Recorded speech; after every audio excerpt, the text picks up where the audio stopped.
have. And please stay with us. Arena Buffalo News is coming up next. The following program is intended for listeners who are blind, have low vision, or another print disability that makes reading, holding a book, or turning a page difficult or impossible. The content is copyrighted by the respective publishers. For more information, please visit us on the web at nfradioreading.org. Your Niagara Frontier Radio Reading Service now presents a reading of articles and features from the Buffalo News for Sunday, January 11th, 2026. Your reader for the first hour will be Edwin J. Vieira, and for the second hour, it'll be Ron Bickelman. First, a look at the weather. Cloudy, breezy, and colder today with snow accumulation up to an inch at least with a high of 33. Overcast tonight and a low of 24. Intermittent snow and flurries tomorrow with little or no accumulation followed by a shower in spots in the afternoon. Starting off the work week with a high of 35 and a low 32. Tuesday to be breezy in the afternoon. Temperatures getting up a bit more with a high of 44 and a low of 36. Rain and drizzle in the middle of the week on Wednesday with a high of 41 and a low of 18. Thursday to be cloudy with lower clouds and colder with a high of 23 and a low of 18. Not nearly as cold on Friday with a high of 31 and a low of 27, and some occasional snow during the coming weekend with a high of 32 and a low of 23. And now here's our first story. Vaccine guidelines confound parents, may harm children. Dr. Molly O'Shea has noticed growing skepticism about vaccines at both of her Michigan pediatric offices and says this past week's unprecedented and confusing changes to federal vaccine guidance will only make things worse. One of her offices is in a Democratic area where more of the parents she sees are opting for alternative schedules that spread out shots. The other is in a Republican area where some parents have stopped immunizing their children altogether. She and other doctors fear the new recommendations and terminology around them will stoke vaccine hesitancy even more, pose challenges for pediatricians and parents that make it harder for kids to get shots and ultimately lead to more illness and death.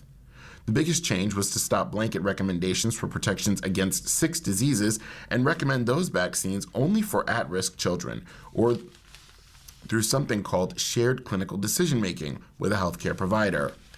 The phrase experts say is confusing and dangerous. It sends a message to a parent that actually there's only a rarefied group of people who really need vaccines, O'Shea said. It's creating an environment that puts a sense of uncertainty about the value and necessity of importance of the vaccines in that category. Health Secretary Robert F. Kennedy Jr., who helped lead anti-vaccine movements for years, said in announcing the changes that they better align the U.S. with the peer nations while strengthening transparency and informed consent. But doctors say they're sowing doubt. The vaccines have been extensively studied and proven to be safe and effective at shielding kids from nasty diseases at a time when childhood vaccination rates are already falling and some of those infectious diseases are spreading. On Friday, the American Academy of Pediatrics and more than 200 medical, public health, and patient advocacy groups sent a letter to Congress about the new childhood immunization schedule. We urge you to investigate why the schedule was changed, why credible scientific evidence was ignored, and why the committee charged with advising the HHS Secretary on immunizations did not discuss the schedule changes as a part of their public meeting process, they wrote. So what is shared decision-making? O'Shea said she and other pediatricians discuss vaccines with parents at every visit where they're given. But that's not necessarily shared clinical decision-making, which has a particular definition.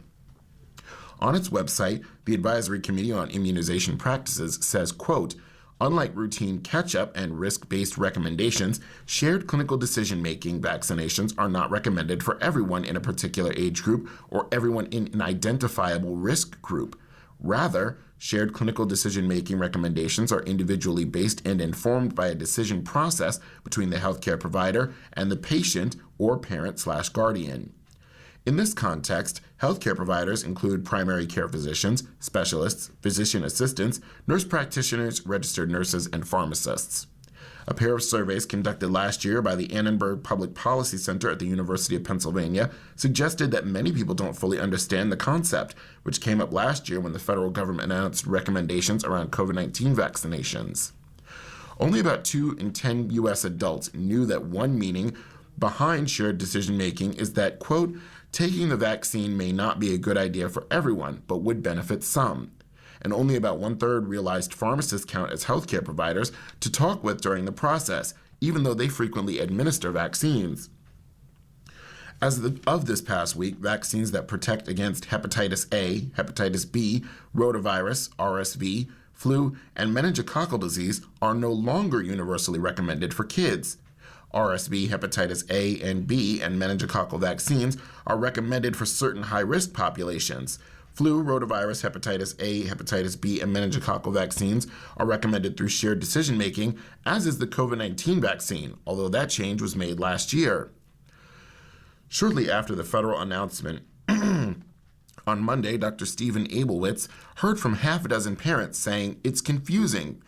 It's causing concern for us, but importantly, concern for parents with kids, especially young kids, and confusion," said Abelwitz, founder of Ocean Pediatrics in Orange County, California.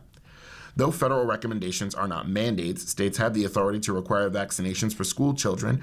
They can affect how easy it is for kids to get shots if doctors choose to follow them. Under the new guidelines, O'Shea said parents seeking shots in the shared decision-making category might no longer bring their kids in for a quick vaccine-only appointment with staff. They'd sit down with a healthcare provider and discuss the vaccine, and it could be tougher to have a flu clinic where parents drive up and kids get shots without seeing a doctor. But staying the course. Still, doctors say they won't let the changes stop them from helping children get the vaccines they need. Leading medical groups are sticking with prior vaccine recommendations, and many parents are too. Megan Landry, whose 4-year-old son Zachary is one of O'Shea's patients, is among them. "It's my responsibility as a parent to protect my child's health and well-being," she said. Vaccines are a really effective and well-studied way to do that. She plans to keep having the same conversations she always had with O'Shea before getting vaccines for Zachary. "Relying on evidence and trusted medical guidance really helps me to make those decisions," she said. "And for me, it's not just a personal choice for my own son, but a way to contribute to the health of everybody." But for other families, confidence about vaccines is waning as trust in science erodes. O'Shea lamented that parents are getting the message that they can't trust medical experts. "If I take my car to the mechanic, I don't go do my own research ahead of time," she said. "I go to a person I trust, and I trust them to tell me what's going on." Abelwitz, the California doctor, likened the latest federal move to pouring gasoline on a fire of mistrust that was already burning. "We're worried the fire's out of control," he said. "Already we've seen that with measles and pertussis. There are increased hospitalizations and increasing deaths. So the way that I look at it, and my colleagues look at it, we're basically regressing decades." When Rite Aid closed, Walgreens was flooded with customers. That's been a problem. Local Walgreens stores are struggling. A recent visit to a store on Delaware Avenue and Sheridan Drive in the town of Tonawanda revealed a gaggle of unhappy customers. The pharmacy's drive-thru was filled with idling cars. The in-store pharmacy lineup snaked along the back of the store, and with the waiting area filled, customers milled around the store while they waited for their prescriptions to be readied.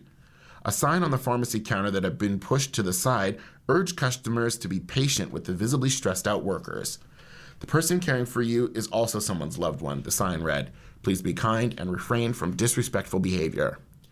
Customers in line impatiently shifted their weight from one foot to the other. Jo Marie LaPlante walked in and, after languishing in line, ended up walking right back out, without her prescription. "I'm so tired of coming back and forth," she said. Lynn Anson is tired of Walgreens too. She was happy with Rite Aid before it closed, but Walgreens is her next closest pharmacy. "The pharmacy at Walgreens is a mess," she said. After calling to make sure her 3 prescriptions were ready, she paid someone to go get them for her, only for the person to be told that just 1 prescription was ready and the other 2 didn't exist. And that's just one of the problems she's encountered. "They must have had plenty of warning their business was going to expand exponentially when Rite Aid closed," Anton said. "They were obviously totally unprepared. I can't call them to get direction or advice about anything, and at this point, wouldn't trust their answers anyway." It is a common, if chaotic, scene at Walgreens stores these days, as the troubled chain takes on even more challenges, bringing in new customers and their prescriptions from bankrupt Rite Aid stores that closed in October. Other pharmacies, chains and independents alike, seem to have brought former Rite Aid customers into the fold without great disruption to customers. Walgreens has stood out as problematic as customers aired their frustrations on social media, complaining about everything from not being able to get through on the telephone for hours to out-of-stock medications and delayed prescriptions. More troubles. It compounds legacy problems Walgreens was already dealing with, including unhappy pharmacists who've complained that the state of business at Walgreens puts them at odds with the oath they took as pharmacists to make patient priority a safety issue.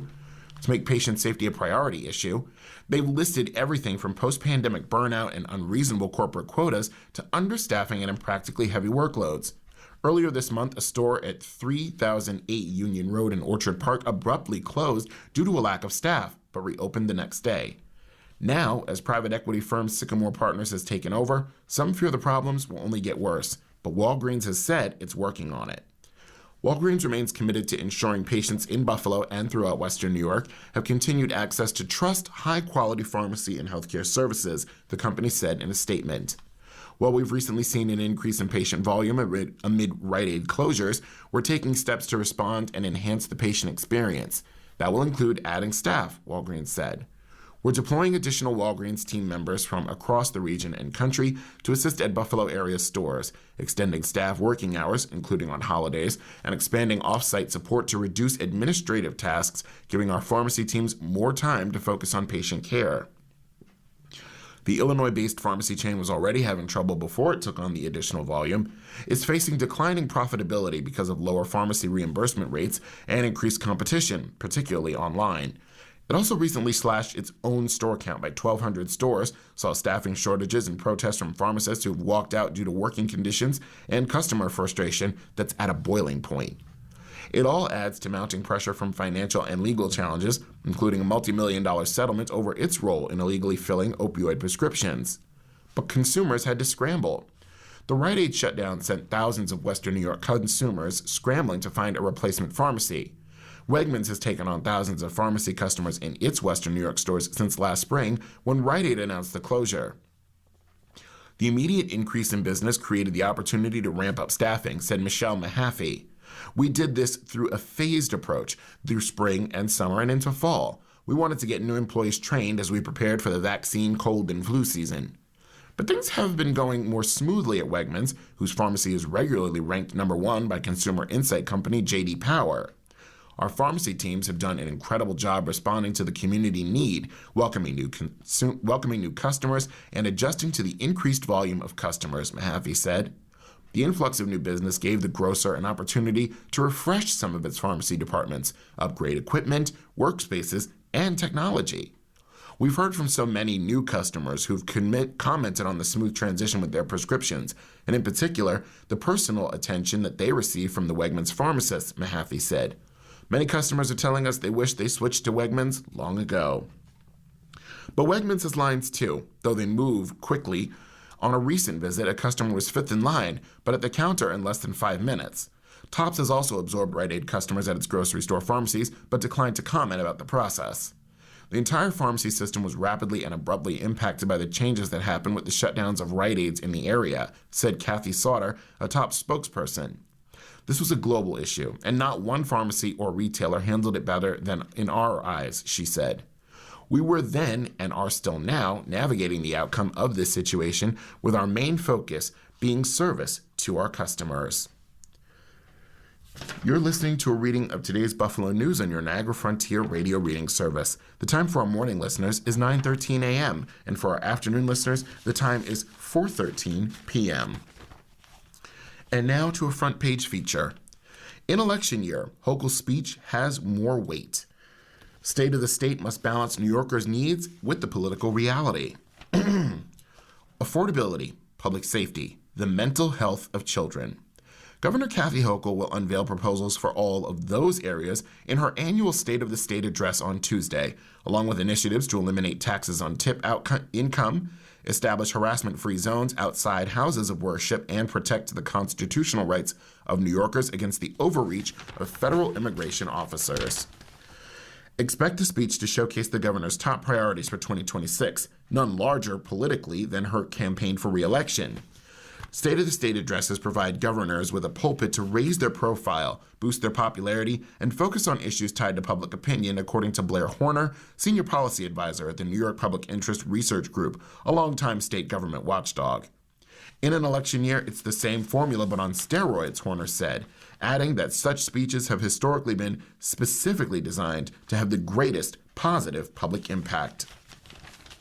Hochul, a Buffalo-born Democrat who took office in August 2021 and won election the following year, faces a primary challenge from former Lieutenant Governor Antonio Delgado and opposition from Nassau County Executive Bruce Blakeman for the Republican nomination.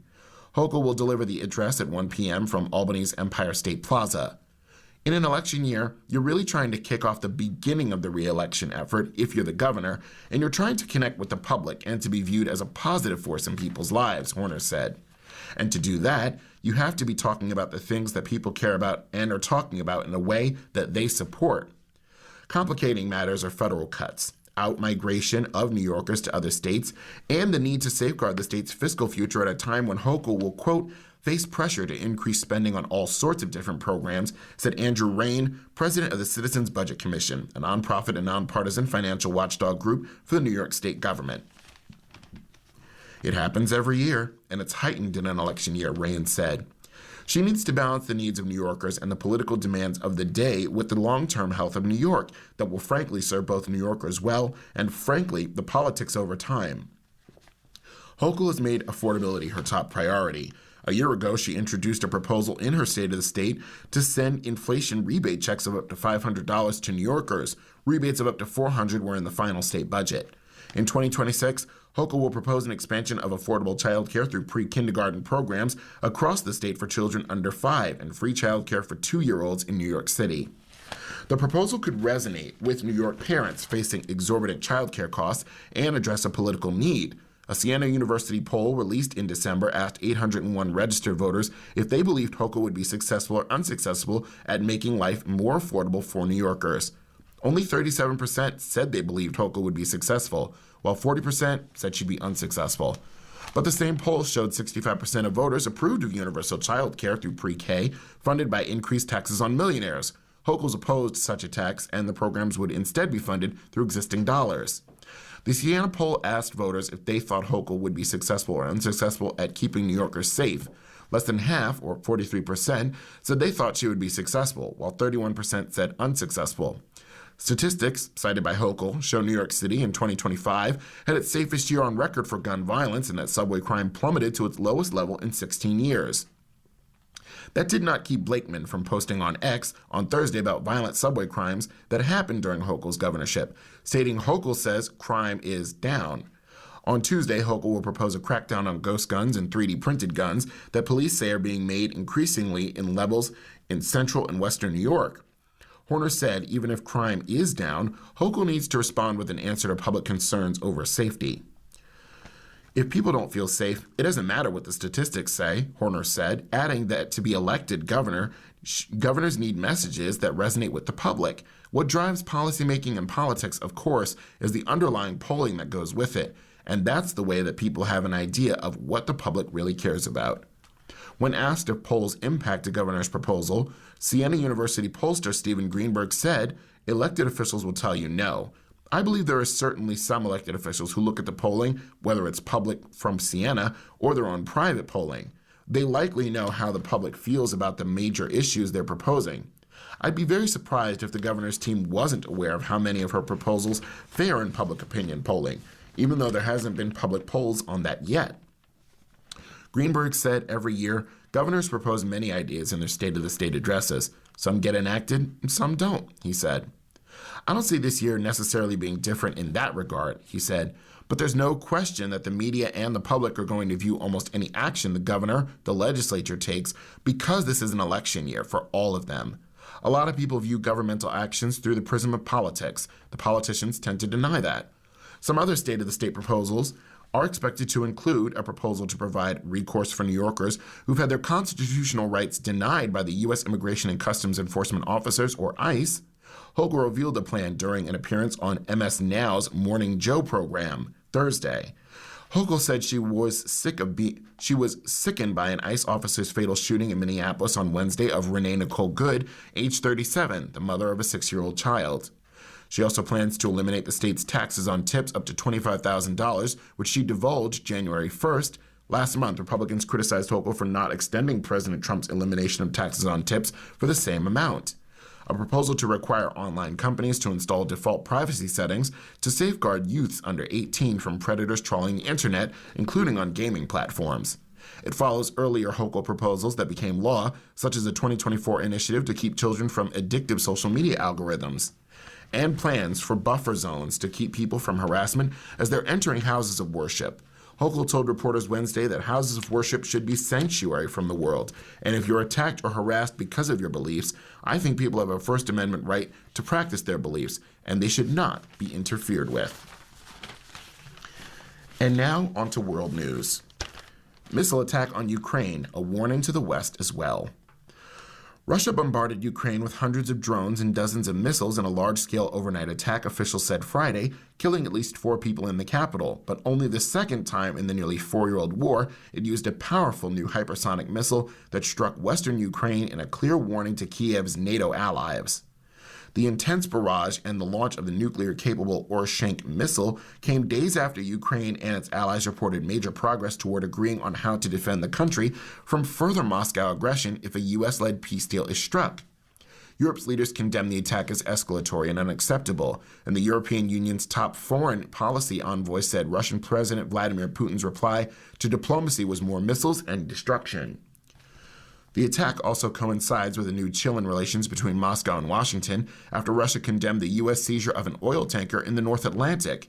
It comes as President Donald Trump signaled he's on board with a hard-hitting sanctions package meant to economically cripple Moscow, which has given no public signal it is willing to budge from its maximalist demands on Ukraine. No heat. Ukrainian officials said 4 people were killed and at least 25 wounded in Kyiv as apartment buildings were struck overnight. Those killed included an emergency medical aid worker, according to Kyiv City Military Administration head Timur Chichenko. 4 doctors and 1 police officer were injured while responding to the attacks, authorities said. About half of snowy Kyiv's apartment buildings, nearly 6,000, were left without heat amid daytime temperatures of about 18 degrees, Mayor Vitaly Klitschko said. Water supplies were also disrupted. Municipal services restored power and heat to public facilities, including hospitals and maternity wards, using portable boiler units, he said.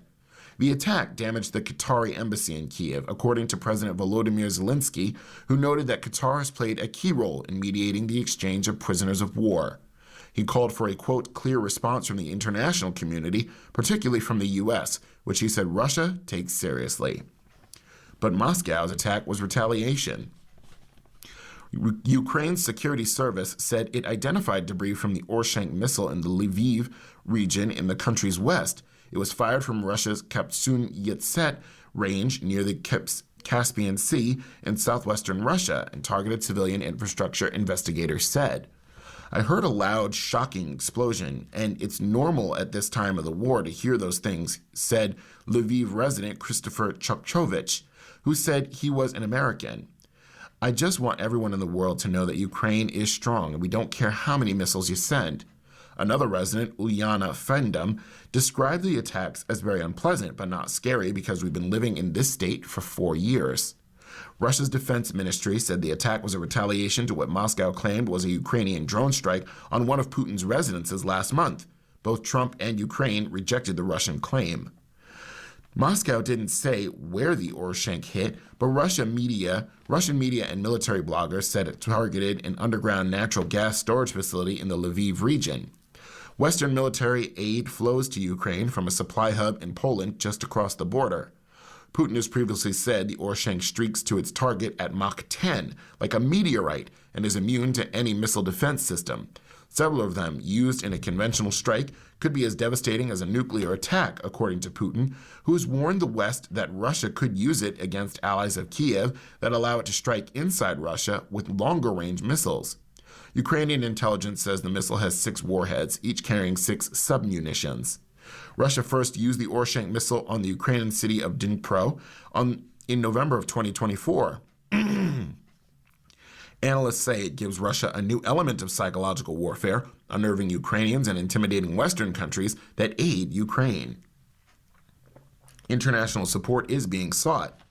Ukrainian Foreign Minister Andrei Sybiha said Ukraine would be initiating international action in response to the use of the missile, including an urgent meeting at the UN Security Council and a meeting of the Ukraine NATO Council. The Security Council scheduled a Monday afternoon meeting on Ukraine. Such a strike close to the EU and NATO border is a grave threat to the security on the European continent and a test for the transatlantic community. We demand strong responses to Russia's reckless actions, he said in a post on X. Ukraine's request for an emergency meeting of the Security Council has been conveyed to the Council and 6 of the 15 members who've called for a meeting on Monday, but no date has been set yet. A UN diplomat said, speaking on condition of anonymity because discussions have been private. Pope Leo XIV, speaking at the Vatican, urged the international community to keep pushing for peace and to end the suffering in Ukraine. Faced with this tragic situation, the Holy See strongly reiterates the pressing need for an immediate ceasefire and for dialogue motivated by a sincere search for ways to leading peace, the pontiff told ambassadors to the Vatican from around the world. The leaders of Britain, France, and Germany said they spoke about the attack and deemed it escalatory and unacceptable. EU Foreign Policy Chief Kaja Kallas said the Oroshenko launch was meant as a warning to Europe and the US. Putin doesn't want peace. Russia's reply to diplomacy is more missiles and destruction, Kallas wrote on social media. Apartment blocks attacked. Several districts in Kiev were hit in the overnight attack, according to Takchenko, the city's military administration chief. In the Desyanevsky district, a drone crashed onto the roof of a multi-story building, and the first 2 floors of another residential building were damaged. In the Dnipro district, parts of a drone damaged a multi-story building and a fire broke out. Dmitry Karpenko's windows were shattered in the attack on Kiev. When he saw that his neighbor's house was burning, he rushed to help him. What Russia is doing, of course, shows that they do not want peace, but people really want it. People want peace. People are suffering. People are dying, said the 45-year-old. Soy moratorium exit could damage forests in Brazil. For nearly 20 years, Brazil's largest soy producers assured buyers that their harvest, the world's biggest, wasn't grown on land cleared from Amazonian forests. The pledge, known as the soy moratorium, has been widely credited with helping curb rainforest loss. That changed this past week when the biggest grain traders announced they would withdraw from the agreement, threatening not only its survival, but also President Luiz Inácio Lula da Silva's pledge to end deforestation by 2030. On Monday, the Brazilian Association of Vegetable Oil Industries, or ABIOV, the soy industry association representing some of the world's largest soy traders, said would no longer take part. Environmentalists and government officials said the withdrawal essentially ended the agreement, even though no participant has formally declared it over. If they withdraw from the pact, then a marriage with only one husband or only one wife is no longer a marriage, right? Said André Lima, Secretary for Deforestation Control and Land Use Planning at the Ministry of the Environment. I understand that as of now, the moratorium has come to an end, he added. Brazil is the world's largest soybean producer, accounting for 40% of global crops. The country produced 171.5 million metric tons in the 2024-25 season, according to the U.S. Department of Agriculture. ABIOB's members include some of the biggest companies in the industry, including Cargill, COFCO International, Bunge, Amagi, and JBS. The Amazon, the world's largest rainforest, plays a critical role in regulating the climate far beyond South America. Scientists warn forest loss could accelerate global warming and disrupt agriculture as far away as the U.S. Midwest and parts of Europe. So how the agreement emerged? After reaching record levels in the 1990s and 2000s, deforestation declined until former President Jair Bolsonaro's 2019-2022 term, widely criticized for weakening environmental protections. Under Lula's administration, deforestation has fallen again, reaching its lowest level in a decade last year. Launched in 2006 as a response to pressure from environmental groups and international buyers, the moratorium is a voluntary commitment rather than law. Major soy traders agreed, and the Brazilian government later endorsed a ban on purchasing soy grown on Amazon land cleared after July 2008. In 2016, the moratorium was renewed without an end date, with the understanding that it would remain in force until members agreed it was no longer necessary. The system has relied on satellite monitoring and government farm registry data to detect new deforestation in the Amazon biome. Traders were required to cut off purchases from farms found in violation, and independent auditors reviewed their supplier lists annually. Deforestation in municipalities tracked by the moratorium declined by 69% between 2009 and 2022, according to the Brazilian Agriculture and Conservation Group, Imaflora. Soybean crops in the Amazon increased by 344% during that period, which Imaflora said was mostly as a result of using fields previously used for cattle ranching. And there's tax incentives. Major soy traders associated with ABIOV withdrew from the moratorium after legislation in the state of Mato Grosso ended tax benefits for companies participating in the pact as of January 1st. Mato Grosso is Brazil's top soy-producing state. Lucas Beber, president of the state's Soy Producers Association, told the AP that companies in the agreement received $743.5 million a year in tax incentives, according to state estimates. Lima from the Environmental Ministry said the moratorium completed a successful 20-year cycle that companies remain barred from buying soy grown on illegally deforested land, facing penalties if they do. Ending the commitment would allow soy production on land legally cleared in past years, he added. In a statement, ABIOV said it had begun the withdrawal process, calling the moratorium a nearly 20-year effort that left, quote, an undeniable legacy and made Brazil a global reference in sustainable production. The legacy of monitoring the expertise and the expertise developed over nearly 20 years will not be lost. Each organization will individually meet the strict demands of global markets while also relying on Brazilian authorities for the full implementation of a new regulatory framework to ensure Brazil's international commitments are upheld, the association said. Soy producers have long argued that the moratorium hurt business because it's stricter than Brazilian environmental law. Under national rules, farmers in the Amazon must preserve 80% of their land and may legally clear the remaining 20%, while the moratorium bans any deforestation, even when permitted by law. Beber from the Mato Grosso Soy Producers Association said the agreement overruled environmental legislation and singled out soy farmers. He added it was designed to meet European market demands, which now account for less than 14% of Brazil's soy exports. You're listening to a reading of today's Buffalo News on your Niagara Frontier Radio reading service. The time for our morning listeners is 9:31 a.m., and for our afternoon listeners, the time is 4:31 p.m. And now we take a look at national news and national headlines. For today, we see fractures emerge in GOP with the midterms coming.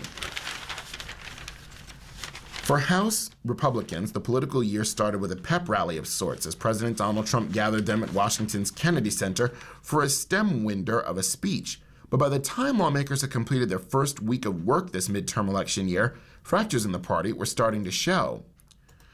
From pushback to Trump's so-called Don Roe doctrine of aggression in the Western Hemisphere to breaks in party unity over health care, Republican lawmakers are displaying signs of independence from Trump after spending much of the last year acquiescing to his practically every demand.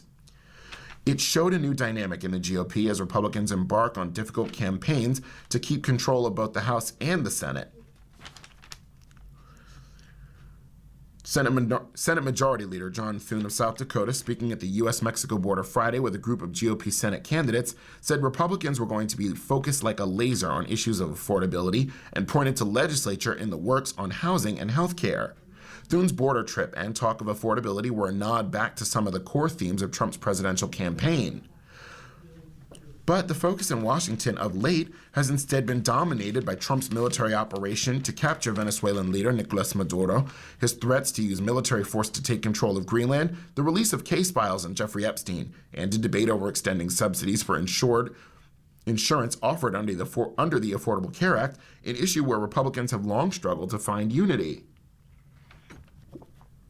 Recent shootings by Immigration and Customs Enforcement officers in several U.S. cities, including one that killed a woman in Minneapolis, have also raised new questions about Republicans' hardline immigration agenda and shifted attention away from Trump's handling of the border, which they see as a political success. Even so, Trump has plenty of command over most of the party. That was demonstrated this past week by a pair of unsuccessful House veto overrides in which most GOP members stuck with the president despite previously voting for the low-profile bills. Representative Thomas Massie, a Kentucky Republican who has been one of the few in the GOP to consistently defy Trump, said that there was some bully pulpit intimidation going on from the president that caused the veto overrides to fail. Still, Democrats are making the case that Trump is becoming distracted from the needs of Americans, especially after the attack on Venezuela. He's lurching towards another endless, expensive war. All the while, American families here are struggling with skyrocketing costs, said Senate Democratic leader Chuck Schumer of New York. The War Powers vote draws GOP support. To prove their point, Democrats are forcing votes on war powers resolutions that would stop Trump from attacking Venezuela without congressional approval. Such measures are rarely successful, but a procedural vote on the legislation drew support from 5 Republicans Thursday, setting up a final House vote next week. House Democrats are also pushing forward a similar resolution. The GOP senators who voted for the legislation tried to defuse the conflict with Trump by arguing their positions were in line with their own campaign promises to scale back U.S. commitments overseas. A drawn-out campaign in Venezuela involving American military, even if unintended, would be the opposite of President Trump's goal of ending foreign entanglements, Senator Todd Young, an Indiana Republican who voted for the War Powers Resolution, said in a lengthy statement explaining his vote. Trump reacted with fury. The president promptly called for the 5 Republicans, which included Maine Senator Susan Collins, who's up for re-election this year, to never be elected to office again. Republicans are already dealing with retirements from several lawmakers who had uneasy relationships with Trump, and there was worry such clashes could complicate their campaign picture even more. If Susan isn't the senator from Maine, we're going to end up with a Democrat, says Senator Bernie Moreno, an Ohio Republican. That would be 10 times worse, but I do appreciate that President Trump is absolutely ticked off. Uninsured residents leave some counties asking how to pay. In 2013, before the Affordable Care Act helped millions get health insurance, California's Placer County provided limited health care to some 3,400 uninsured residents who couldn't afford to see a doctor. For several years, that number has been 0 in the predominantly white, largely rural county, stretching from Sacramento's eastern suburbs to the shores of Lake Tahoe. The trend could be short-lived. County health officials there and across the country are bracing for an estimated 10 million newly uninsured patients over the next decade in the wake of Republicans' One Big Beautiful Bill Act. The act, which President Trump signed into law last summer, is also expected to reduce Medicaid spending by more than $900 billion in the same period. This is the moment where a lot of hard decisions have to be made about who gets care and who doesn't, said Nadira Perot, director of the Health Economics and Evaluation Research Program at UCLA. It's an especially thorny challenge for states like California and New Mexico, where counties are legally required to help their poorest residents through indigent care programs. Under Obamacare, both states were able to expand Medicaid to include more low-income residents, alleviating counties of patient loads and redirecting much of their funding for the patchwork of local programs that provided bare-bones services. Placer County, which estimates that 16,000 residents could lose health care by 2028, quit operating its own clinics nearly a decade ago. Most of the infrastructure that we had to meet those needs is gone, said Rob Oldham, Placer County's Director of Health and Human Services. This is a much bigger problem than it was a decade ago and much more costly. In December, county officials asked to join a statewide association that provides care to mostly small and rural counties, citing an expected rise in the number of uninsured residents. New Mexico's second most populous county, Doña Ana, added dental care for seniors and behavioral health benefits after many of its poorest residents qualified for Medicaid. Now federal cuts could force the county to reconsider, said Jamie Michael, Doña Ana's Health and Human Services Director. At some point, we're going to have to look at either allocating more money or reducing the benefits, Michael said. And this is straining budgets. Some states like Idaho and Colorado abandoned laws that required counties to be providers of last resort for their residents. In other states, uninsured patients often delay care or receive it at a hospital emergency room or community clinic. Those clinics are often supported by a mix of federal, state, and local funds, according to the National Association of Community Health Centers. Even in states like Texas, which opted not to expand its Medicaid program and continued to rely on counties to care for many of its uninsured, rising healthcare costs are straining local budgets. As we have more growth, more people coming in, it's harder and harder to fund things that are required by the state legislature. And this isn't one we can decrease, said Wendy Johnson, program manager with the Texas Indigent Healthcare Association. It's the fiscal issue.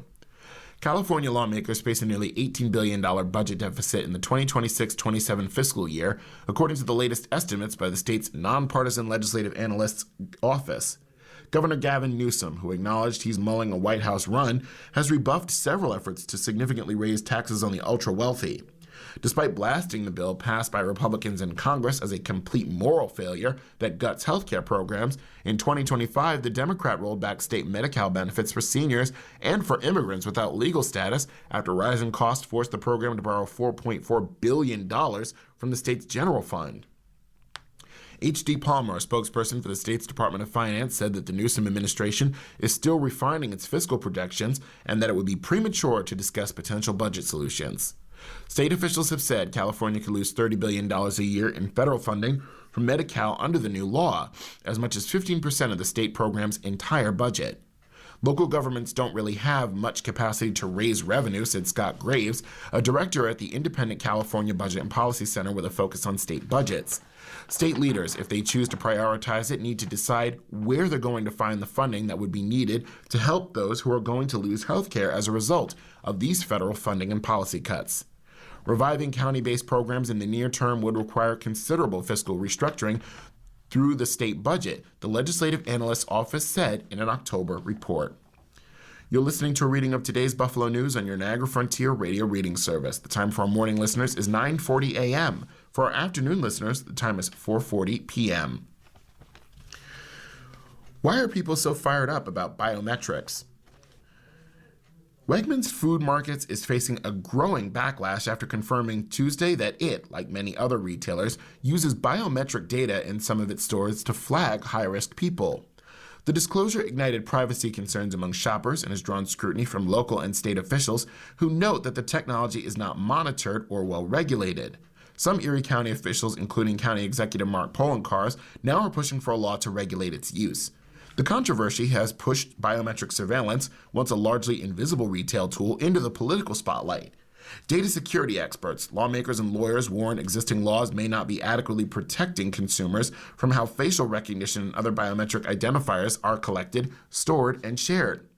As calls mount for new regulations and greater transparency, the debate over Wegmans' practices has become a flashpoint in a broader reckoning over privacy, consent, and the expanding use of surveillance technology in everyday public spaces.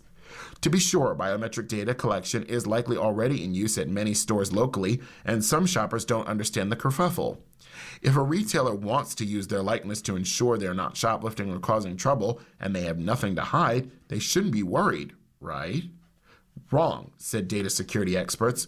All a company has to do is say, this is for security, and everybody says okay, said Davey Ottenheimer, a data security expert and author of the book The Realities of Securing Big Data. So what are biometrics?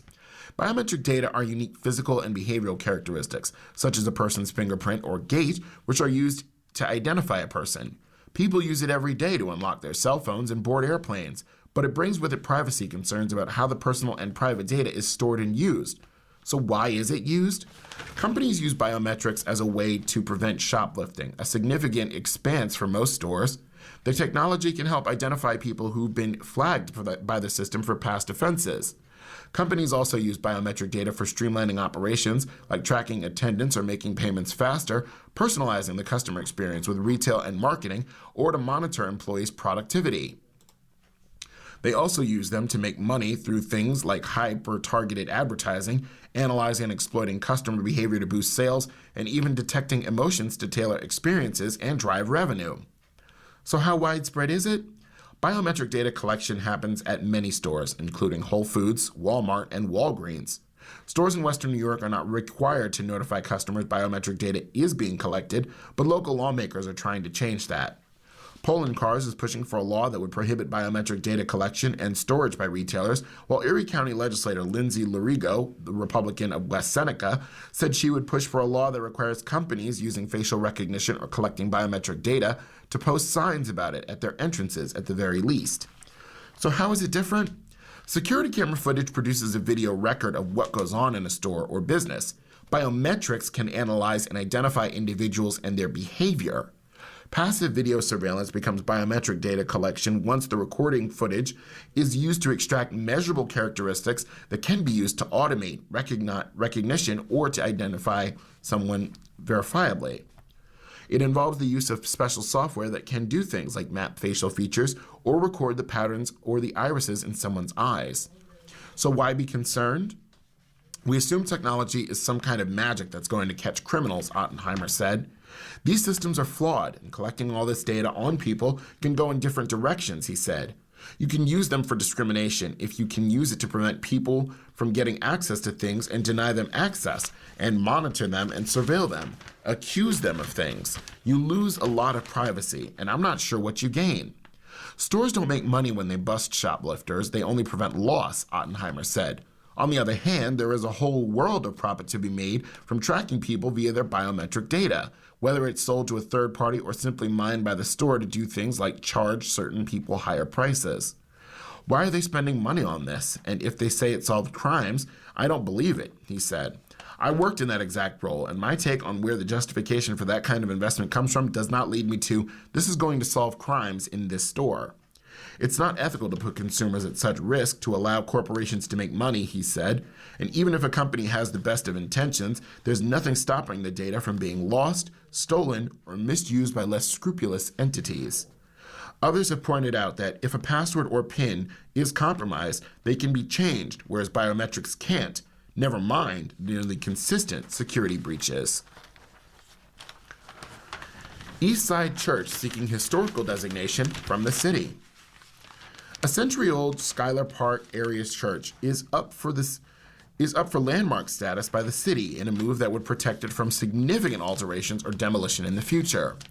The Common Council is considering the historic designation for the Centennial AME Zion Church, which was originally constructed in 1911 to 1912 as the Jerusalem Evangelical and Reformed Church. The City Preservation Board previously reviewed the application by Preservation Buffalo Niagara, which is supported by the church itself, and it recommended approval. The building sustained damage in 2022 from burst pipes and extreme weather, but it's not considered to be at risk according to the application. However, preservationists are trying to get ahead of potential future problems by proactively protecting buildings as local landmarks. And the congregation, marking its 50th anniversary, is seeking funding and support for rehabilitation work, which would be aided by the historic designation. Located at 125 Dote Street, just southeast of Genesee Street, the Gothic Revival-style building was designed by prominent church architect Jacob Abercher, using Romanesque elements, while its personage features the craftsman style. The two-story house, which cost $2,600, was built first at the site by the Reverend Henry M. Gersman in 1911. The congregation also filed plans for the church and a janitor's apartment later this year, and laid the cornerstone in September 1911, with the dedication in January 1912. Built at a cost of $25,000, the church fit 250 people in the sanctuary, plus a Sunday school room for 200, and had upper floors with rooms for the pastor, deacons, and trustees. The building features a stone block foundation, a square bell tower with pointed arched louvered openings, a steeply pitched roof, decorative tracery above a pointed arch frame entrance, and a sanctuary with large stained glass windows. A garage was added in 1925 and another in 1950. The evangelical congregation merged in 1974 with St. Andrew's United Church to form Epiphany United Church and moved to 2205 Genesee Street. A year later, the Centennial AME Zion Church laid a new cornerstone at the Dote Street building, marking the start of the new congregation's tenure at the site. Over the ensuing decades, Centennial improved the sanctuary and dining areas, bought a new organ, paid off debts, formed a children's choir, and launched its outreach programs.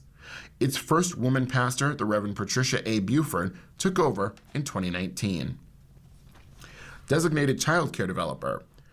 The owner of an Eastside home daycare business, who last year introduced plans for a new child care center on East Ferry Street with 7 affordable apartments upstairs, is seeking to buy 2 vacant but adjacent city-owned parcels in the Genesee-Moselle neighborhood as part of her $5.78 million project. The Buffalo Common Council on Tuesday approved a designated developer agreement for Rosalind Cheatham, owner of Our Family Daycare on Rogers Avenue, to buy and redevelop 1286 East Ferry and 131 Kilhofer Street. Those are next-door property at 1280 East Ferry that Cheatham purchased in early 2025 for her mixed-use project. The city rezoned the property last year from neighborhood residential to neighborhood edge. Cheatham also owns 1284 East Ferry Street. As part of our newspaper reading, we now present the day's death listings. If you need further information on any of these names, please call us at 716-821-5555. That number again being 716-821-5555. Michael Adamski, Reuben Adamson Jr., Thomas E. Algico, James F. Albert, Geraldine E. Applegarth Nichelle, Antonino Tony Arlotta, Gary Ashelman, Johnny M. Battle Nee Smith, Leah Ruth Benton, Lauren F. Biddle Craven, Morag Bond Nee Gardner, Jean V. Braun, Stephen Joseph Breeze, Kathleen Mary Kathy Burke, Nee Lynch, Alice T. Sikowitz Nee Marlinsky, Donald Davis, Scott Delbridge, Mary Delmore, Delorme Sims, Edwin Russell Derrick, Richard P. DeSantis, Emma L. Douche, Robert E. Fisher Sr., James T. Flood, Isaiah Frederick Sr., David L. Fromman, Patrick Gallagher, Geraldine Gilberts Nee Kubiak, Robert A. Guka, Richard E. Guild, Carl W. Herring, David F. Hernandez, Timothy Holt, Robert Yahya Yakars, Lorraine A. Laurie Kaspers Nee Bogdan, Marie Sarah Kirchgessner Nee Gotts, Gary J. Koch, Dolores E. Kosiniewski Nee Murak, Margaret M. Peggy Kozlowitz Nee Draper, Richard S. Krause, M.D., Joseph Lotempio, Eleanor Ellie Lynch, Rosemary P. Mon Nee Polino, Michael Mazmiak, Dia McAuliffe Nee McKenna, Joanne W. McCartan, Robert Sylvester Metzger, Dorothy Michalak Hanzo, Cookie Mitri Nee Puccio, Vincent J. Moore Esquire, Philip Ochino, Ronald Ohl, Daniel A. Orlowski, Phyllis Falsgraf Nee Ditondo, Carmen Jo Piazza Nee Jacoby, Mary A. Pilger Nee Schrader, Bernard Pruchniewicki, Joanne Pyle, Marlene Robinson Nee Zupelli, Richard R. Roswood, Raymond Edward Ray Schilling, Roger Shinsus, Frank L. Sikorsky Jr., Daniel C. Skornwowski, Linda A. Silgars, Nee Gashowitz, Teresa C. Sizikowski, Nee Bigage, Robert W. Tillis, Helga Tyson Crutchhammer, Daniel B. Watkins Jr., William Michael Weir, Lori Weirs, Kenneth Wing, Faye A. Woods Nee Folring, Pamela Yeager, Michael K. Young, Irene T. Zulwiski Nee Borkowski. If you need further information on any of these names, please call us at 716-821-5555. Again, that number is 716-821-5555. And now for today's Royal Stars with Georgia Nichols. Happy birthday for Sunday, January 11th, 2026. You're perceptive, astute, and excellent at decision-making. You have intellectual clarity and logical thought. This is a good year to work and build structures both externally and internally. The stars show the kind of day you'll have, with 5 being dynamic, 4 being positive, 3 being average, 2 being so-so, and 1 being difficult. Aries, 2 stars. People are a bit touchy today, so be patient with yourself as well as others. Discussions about shared property might turn into power struggles today. Tonight, keep the peace. For Taurus, a 3-star day. Be patient when talking to partners, spouses, or close friends today, because people are uneasy and quick to take offense. Tonight, check your finances. For Gemini, a 2-star day. Don't make a big issue about anything at work or related to healthcare workers or even your pet, because ego battles might arise tonight. Patience. Cancer, 3 stars. Parents need to be patient with their kids today to avoid meltdowns and hissy fits. Constructive criticism can help, but encouragement does more. Tonight, relax.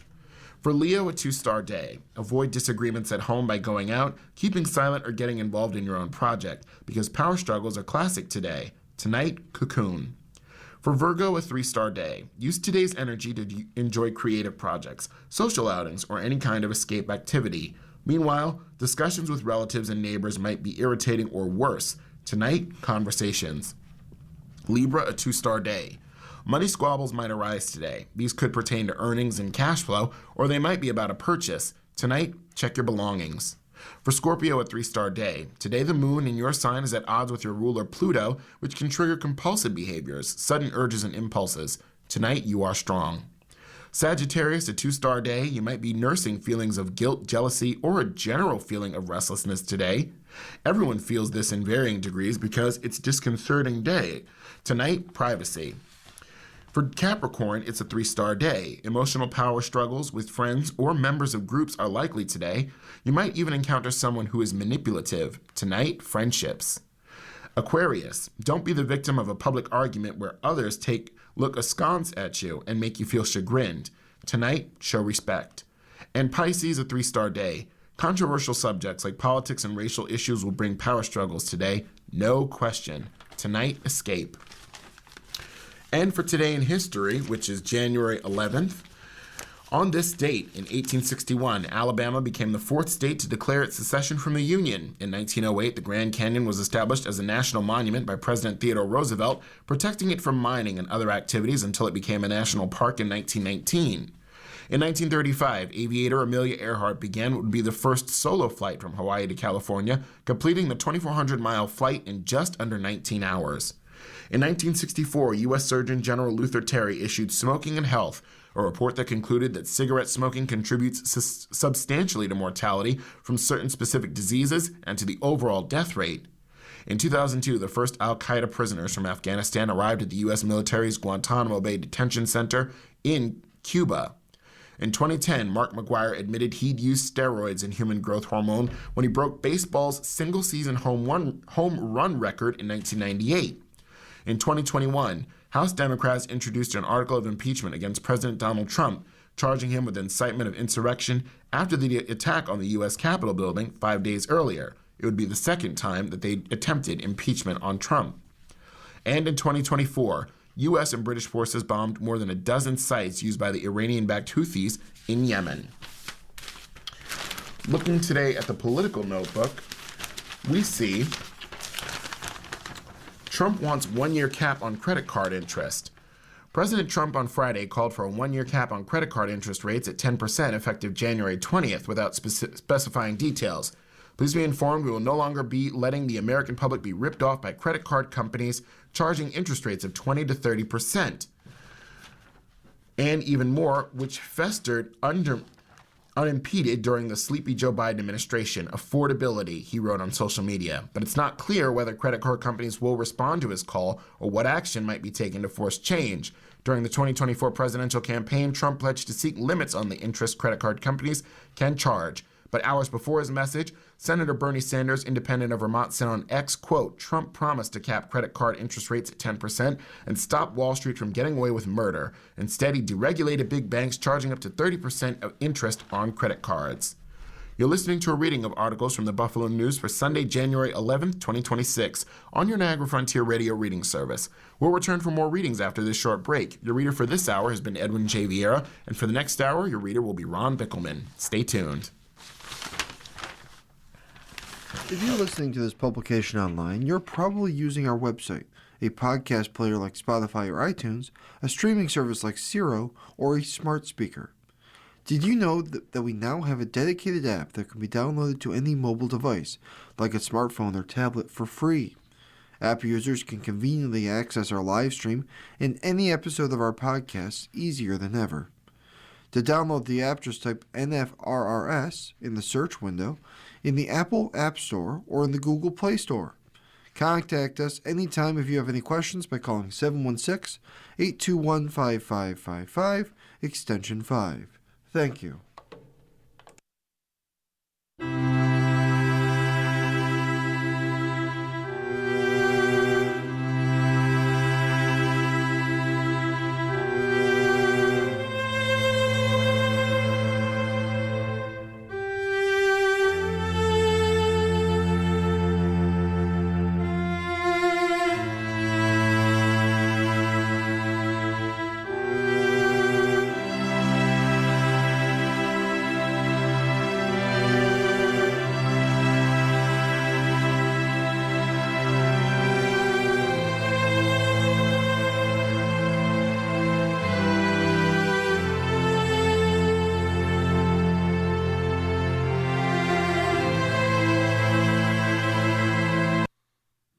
continue now reading our articles from today's Buffalo News. Your reader is Ron Bickelman. A long, hard flu season, hospitalizations rate rising. Number of Western New Yorkers hospitalized with influenza continues to rise in what has already been a bad flu season. Flu hospitalizations in Erie County hit 294 for the week that ended January 3rd, up from 219 the week prior, according to data released Friday by the State Health Department. In 2025-26 respiratory season, we're only 14 weeks into what is typically a 33-week season. Erie County has seen a total of 810 flu hospitalizations. In 24-25, Erie County recorded 1,582 influenza hospitalization over the 33-week season. Highest weekly total in 24-25 season, however, was 118 flu hospitalizations in mid-February. The 294 weekly hospitalizations recorded most recently is 2.5 times higher than that. This is going to be a long, hard flu season, said State Health Commissioner Dr. James McDonald. I remain very concerned about the impact on our state. Vaccination is still the best protection. And remember, if you do get the flu, prescription treatment in the first 48 hours can be very effective. Emergency services and hospitals in Western New York are feeling the effects of the flu surge. On Thursday, Erie County public health official urged residents to reserve hospital visits and ambulance transport requests for true medical emergencies in an effort to preserve limited resources for patients with severe life-threatening conditions. This is a fine balance here. We do not want to second-guess calling 911 or going to the hospital, said Dr. Gail Burstein, Erie County Health Commissioner. However, going to the ED with a minor cough or running nose is a slower, less efficient, and more expensive way to manage those symptoms. The state data released Friday did have some hopeful news. In Erie County, flu cases totaled 1,097 for the week that ended January 3rd, which was lower than 1,722 cases for the week that ended December 27th, and 1,496 for the cases that ended the week of December 20th. The most recent weekly figure still matches the peak in the 24-25 season, when the highest weekly total in Erie County was 1,052 flu cases in mid-February. Low vaccination rates, waning immunity, and rapidly circulating variant called subclade K, a subgroup of influenza A, H3N2, are some of the factors behind the severe flu season. Uptake of the flu vaccine has been lower in the past years. Only 24.8% of New York's population has received the flu vaccine this season, according to the state data. Erie County is slightly better at 28%. Young children, pregnant women, people with chronic medical conditions, and those 65 and older are most at risk for developing serious complications from the flu. Flu symptoms typically include fever, feeling chills, cough, sore throat, runny nose, muscle or body aches, headache, tiredness, vomiting, or diarrhea. To slow the spread of flu and other respiratory viruses, doctors recommend washing your hands with soap and water for at least 20 seconds. Avoid touching your eyes, nose, and mouth with unwashed hands, and staying away from people who are sick. Most importantly, stay home to avoid contact when you are sick. Continuing along with local news, judge won't toss case of detective accused of lying. FBI was probing Trotter's ties to Farrow's, to the owner of Farrow's. A federal judge Friday declined to toss a case against an Amherst police detective accused of lying to the FBI about his contacts with strip club owner Peter Gerace Jr. U.S. District Judge Lawrence Villardo, however, found the detective was insufficient for 2 or 3 statements that form the sole count of the indictment against Gregory Trotter.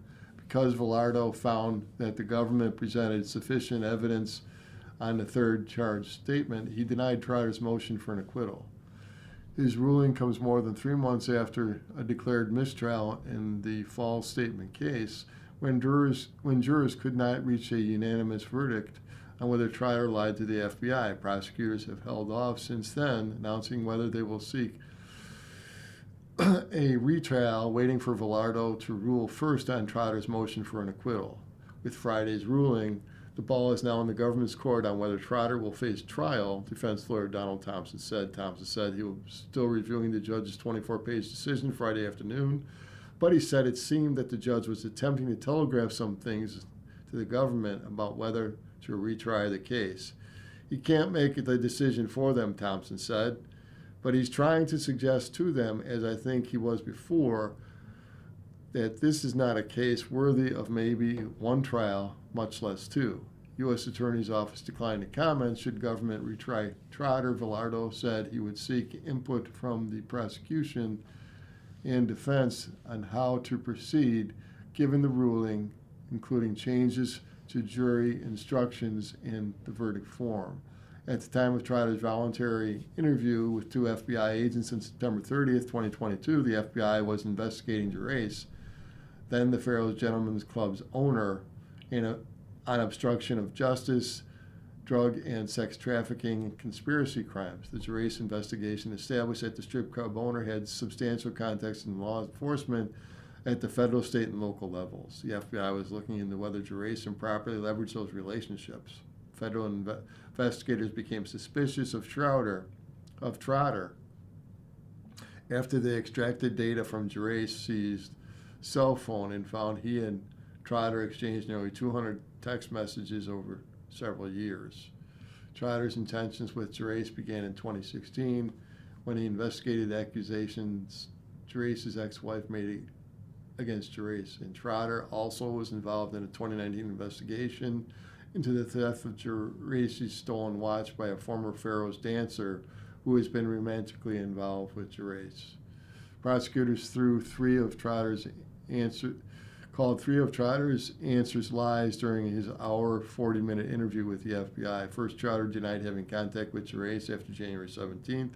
Second, he said his involvement in the police investigation into Gerace's stolen Rolex was limited to taking an initial statement from Gerace. And third, Trotter said Gerace had never reached out to him or contacted him during the investigation into the Rolex watch. The first charge statement, the government initially relied on transcript that showed Trotter saying, "I think my last interaction was in January of 2017, but shortly after the trial began, the government realized the transcript should have read, I think my last interaction with them was January of 2017. The change was crucial, without a doubt," Velardo said of the ruling.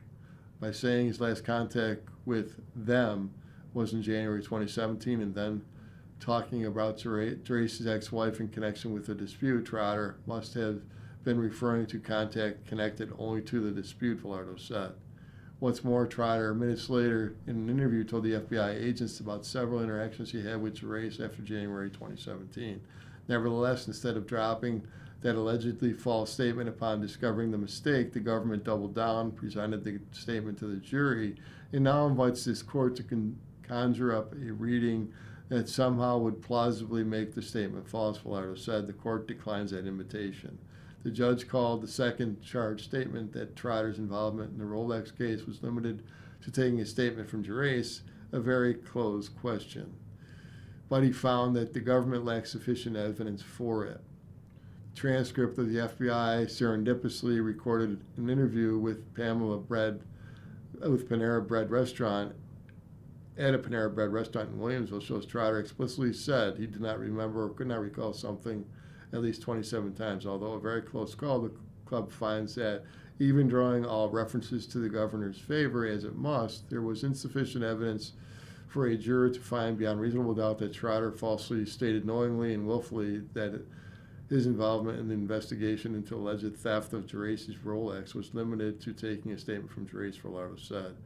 According to allowing the government to prosecute a witness for ambiguous and equivocal statements, cherry-pick them from interviews, discourages honest witnesses from speaking with authorities for fear of their words expressing genuine confusion or attempts to remember might be used against them, Velardo said in the ruling. Simply put, the law does not authorize the government to ensnare witnesses in a game of gotcha, he said. Third charge statement that Gerace did not contact Trotter about the stolen Rolex watch investigation is a different story, Velardo said. Trotter ubiquitously and repeatedly stated that Geraci had never contacted him about the Rolex investigation. To convict Trotter, prosecutors have to prove more that Trotter lied to cover up and minimize his relationship with Geraci. They also have to show that what Trotter said mattered, specifically were Trotter's statements capable of influencing the government's decision or activities in the then ongoing investigation of Geraci. Velardo said they were. Trotter's statements were capable of affecting the FBI's decision in the Geraci investigation, not merely in the investigation into whether Trotter was being truthful, Velardo said, and for that reason the statements were material. With Ryan in City Hall, race to replace him is on. The race to replace Buffalo Mayor Sean Ryan in the state Senate is now set, but not everyone is happy about the process for the upcoming special election. With less than a month for voters to get to know their candidates, Erie County Democratic Committee Chairman Jeremy Zellner and Dan Gagliardo, an Amherst businessman running on the Republican line, will square off on February 3rd in the special election to take the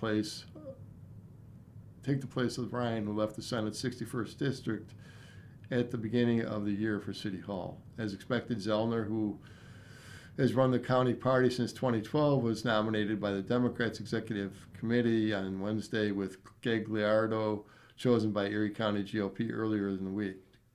Zellner has a significant enrollment advantage in the district, which Ryan, a Democrat, won by wide margins in each of the three elections since moving over to the Assembly in 2020. But the race to keep the seat regardless of who wins in February will begin in earnest immediately after the special election. Zellner will enjoy the advantages and the incumbency should he win, using the office to build name recognition and a war chest. But he will only have a few months to make use of that advantage, as Assemblyman John Rivera, a Democrat, came out before Ryan, who had won the election, to say that he would seek the party nomination in the special election and run in a primary against Zellner if the party chose his chair. Rivera, who never planned to attempt to get rid of the special election ballot through petitions if the party did not choose him. Even though he was not on the ballot, Rivera said the rushed special election gave Zellner an advantage in that it gave other people who hoped to get on the ballot through petitions. No one turned in the required 1,000 petitions by Friday deadline, a shorter time frame to meet the requirements, and it gives Zellner more time to use his place in the office, should he defeat Gagliardo, to bolster his chances in the June primary. Rivera isn't the only one criticizing the governor's timeline. Good government advocates and other activists protested outside the committee meeting where Zellner was nominated. Paul Wolf, executive director of watchdog group New York Coalition for Open Government, told people gathered that the state law governing special elections, which requires county parties to choose nominees, is not how elections should work in a democracy. And Michael Cracker, Erie County GOP chair, called the quick turnaround for the special election a partisan ploy, adding that it would not only deter Gagliardo, who was defeated in the race for Amherst Town Supervisor in November, or his campaign team from running an aggressive campaign. We've already had volunteers working around the clock making phone calls, Cracker said. We've already hit our metrics for campaign finance, and Don is working across the district to win what's going to be a sprint of an election, regardless of the partisan games played by the governor. Asked Wednesday about the criticism, Hochul said she rejected the notion that the scheduled date of February 3rd has anything to do with the consolidation of special elections across the state to fill vacancies on the same day. Voters will also select replacements for the Assembly seat in Queens, vacated by New York City Mayor Zohan Mamdani, and the Senate seat in Manhattan, vacated by Manhattan Borough President Brad Holderman Segal. I think in light of what's been happening, every one of those communities deserves to have representation as soon as possible, Hochul said. And I don't think it's a newsflash that Sean Ryan was running for mayor. I think he announced last November, a year ago November, that the primary has been concluded since June. So I think the knowledge that there'd be an opening is not something that's just arose. In a statement to the news, he said he appreciates the support of the committee and the opportunity to represent the district in Albany is a responsibility he takes seriously. I'm deeply grateful for the party's support and their trust in me and for the work we've done together to build an organization that has never been stronger, more united, more prepared for this moment, he said. Still, The primary with Rivera will draw new lines within the party. Ryan has long been an ally of Rivera. He enjoyed the support of both Zellner and Rivera, who put in a great deal of work with him in City Hall. Neither Hochul nor Ryan have said if it will make an endorsement in the primary. You're listening to a reading of articles from today's Buffalo News, January 12th, on your Niagara Frontier Radio Reading Service. The time is 15 minutes after the hour. Let's continue along now. From national news. Congress mulling consequences for ICE Nome after fatal shooting.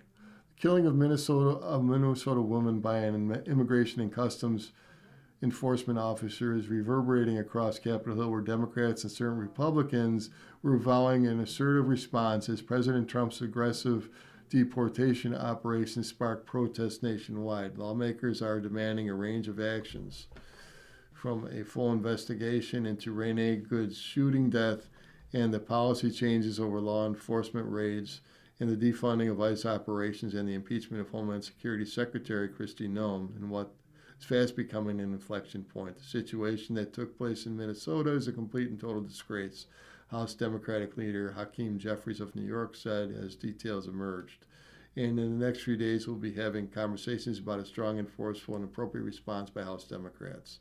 Yet there's almost no consensus among political parties in the aftermath of the death of Good, who was behind the wheel of an SUV after dropping off her 6-year-old at school when she was shot and killed by an ICE officer.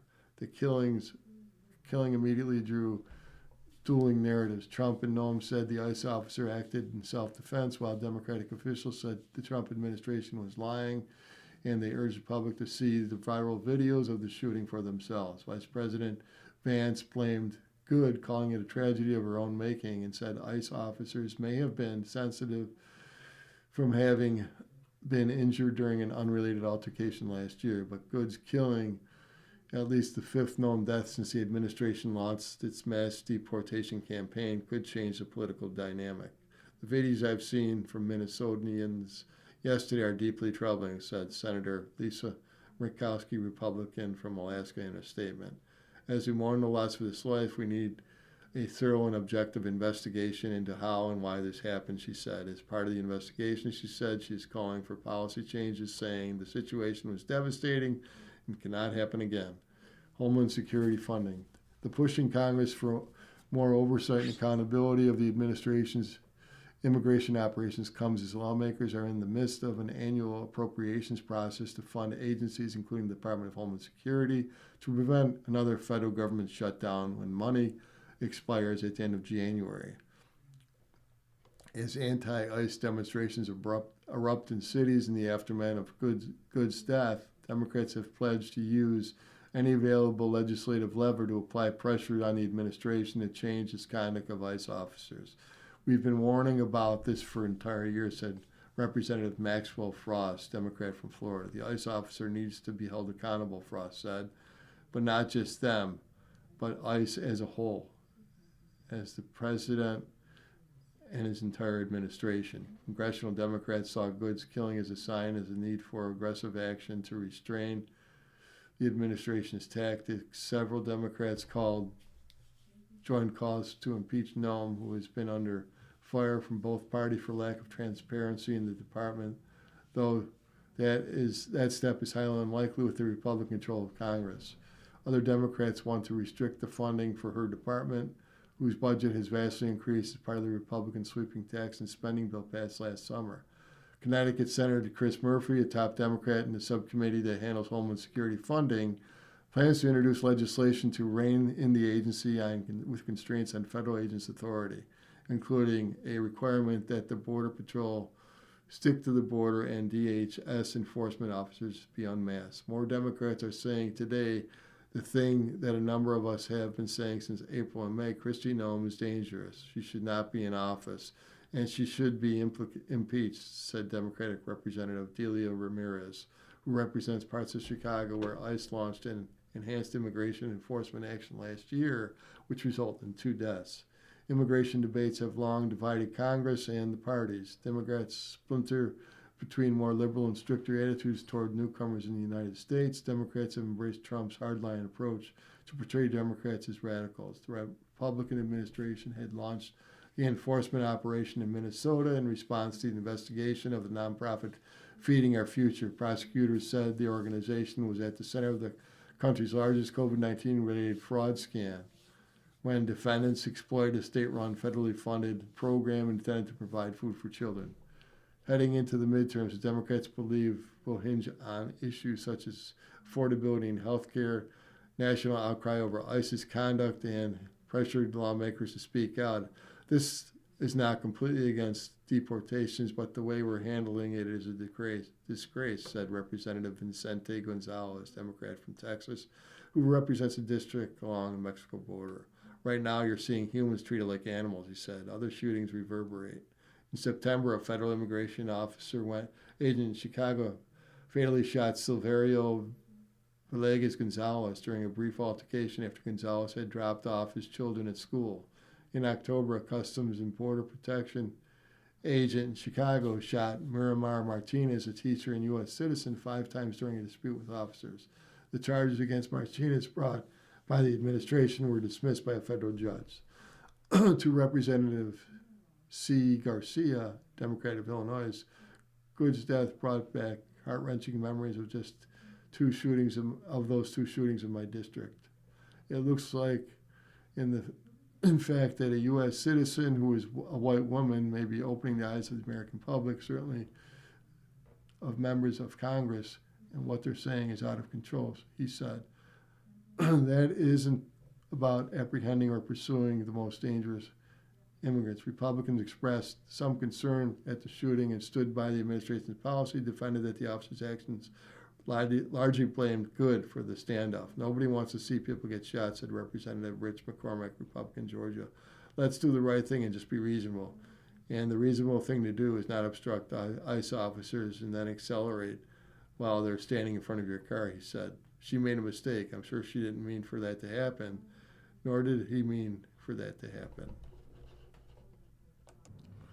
Common sense. Supporters push for Paine Memorial. New York. Some 250 years after Common Sense helped inspire the 13 colonies to declare independence, Thomas Paine might receive a long-anticipated tribute from his adopted country. A Paine Memorial in Washington, D.C., authorized by a 2022 law, awaits approval from the Department of Interior. It would be the first landmark in the nation's capital to be dedicated to one of the American Revolution's most stirring, popular, and quotable advocates, who also was one of the most intensely debated men of his time.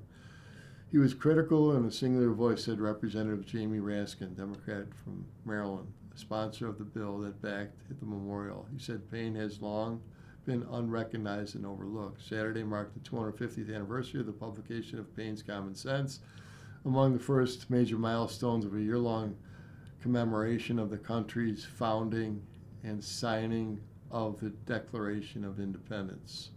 Paine supporters have waited decades for the memorial in the District of Columbia. The success is still not ensured. Federal memorials are initiated by Congress, but usually built through private donations. In 1992, President George H.W. Bush signed bipartisan legislation for such a memorial, but the project was delayed, failed to attract adequate funding, and was essentially forgotten by the mid-2000s.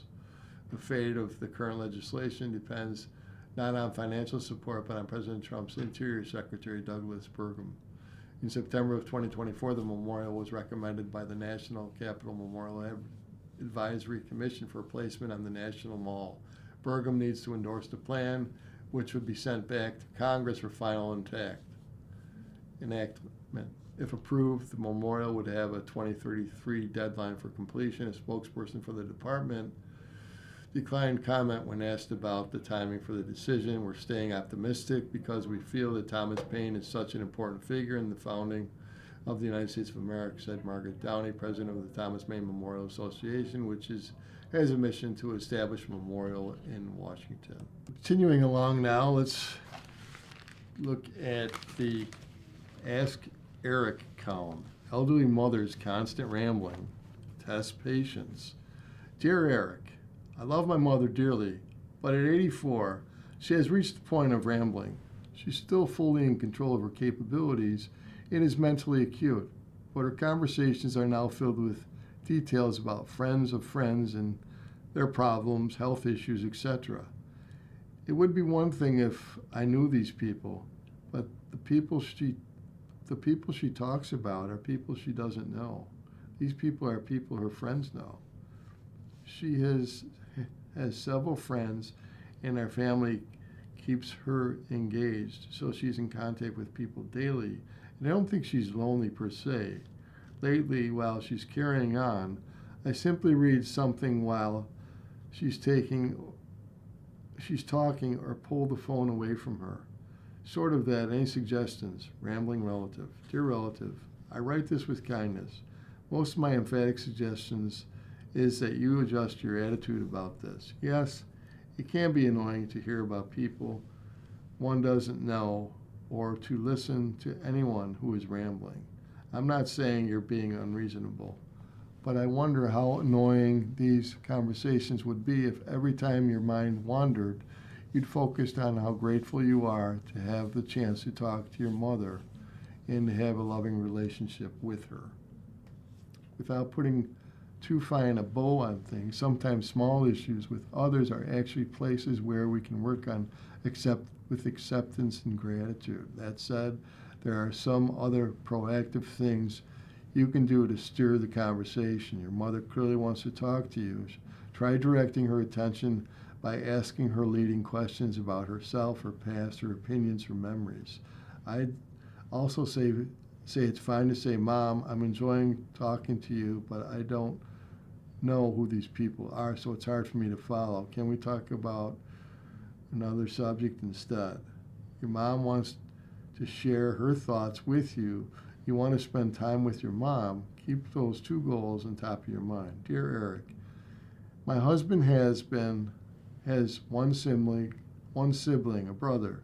For many years, we all invited each other to celebrate birthdays, anniversaries, and holidays. A few years ago, my brother-in-law and his wife stopped inviting us. They would still invite my husband's parents to everything. We don't know the reason, but there was no fight or misunderstanding or awkward interactions. We, in turn, no longer invite them to our smaller occasions. Weddings or other big occasions are different. Everyone is invited. However, every time we are celebrating our birthdays or anniversary, my husband stands insisting on inviting his brother. No matter how many times I remind him that they no longer invite us, he says it is still only his only sibling and that it's important to him that his brother be there. I refuse to agree to invite them.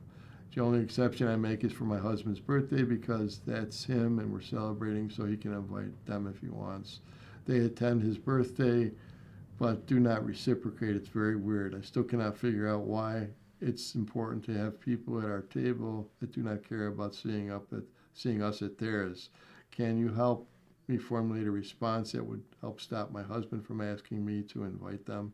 Apparently, am I saying no every time for years and explaining why is not sufficient? I am tired of these arguments and it does not change anything. I need an arcane reason that he will agree with. Tired of the one-way street. Dear Street, you and your husband are both operating from a place full of hurt feelings, which is understandable. You are trying to find a way to balance the scales, a slight for a slight, but what you really want to do is not be hurt at all, and so trading slights won't get you there. Ask the brother-in-law and his wife why they stopped inviting you and ask that they start again. They might agree, they might refuse, they might claim that you stopped inviting them first. There's no way to know what the conversation will be, no matter what. Talking about puts focus on where it should be. The misalliance between the households rather than the conflict between you and your husband. He's not holding this position to spite you, and I don't believe you're holding your position to spite him either, but meeting his request with an unbudging no is only going to hurt the two of you. The brother-in-law and his wife may be treating you unfairly, but there's no reason you should let that unfairness poison the relationship between you and your husband. If he wants to invite his brother, Even if the invites aren't reciprocated, what is the harm? You're listening to a reading of articles and features from the Buffalo News. The time is 30 minutes after the hour. Now in sports, Sabres defenseman Kesselring won't push his return to lineup. Michael Kesselring has been temporarily booted from his stall in the Buffalo Sabres dressing room. He isn't taking the change personally, but he hasn't been banished. He's in the process of preparing for his return to the lineup, yet again. Kesselring took part in the Sabres morning skate Saturday at KeyBank Center ahead of a 7 p.m. game against the Anaheim Ducks.